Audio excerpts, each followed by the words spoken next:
dah sampai ke playoff, dah layak ke playoff ni sebenarnya. Walaupun dah confirm kan semalam dapat upper bracket.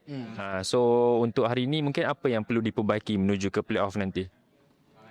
Untuk yang diperbaiki, macam yang saya nampak sendiri untuk game tadi lah.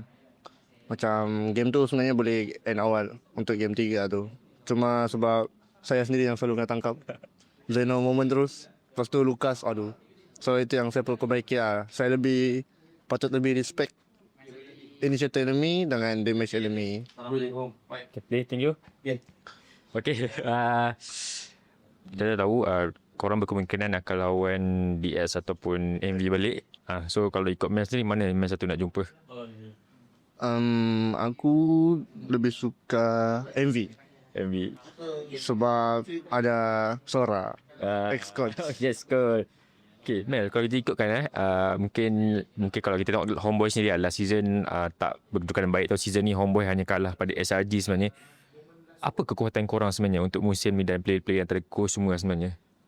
Kekuatan tu mungkin yang saya rasa lebih ke kita orang punya trust lah. Kita orang trust each other and kita orang trust dekat coach.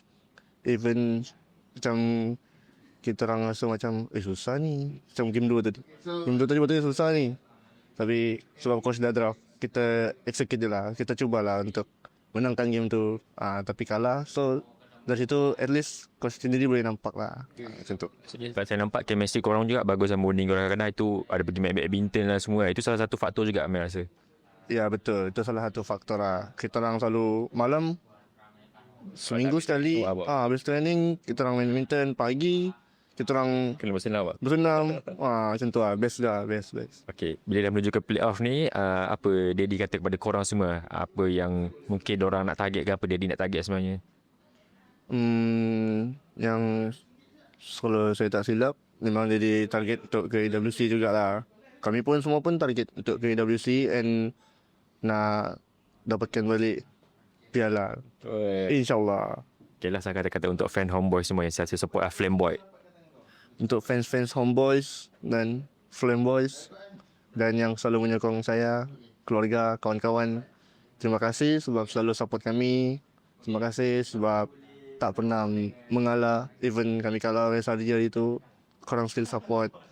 And yang datang, thank you dari jauh semua. Jangan terus jangan berhenti. Jangan terus pula. Jangan berhenti menyokong kami playoff nanti. Thank you. Alright, thank you man. All the best.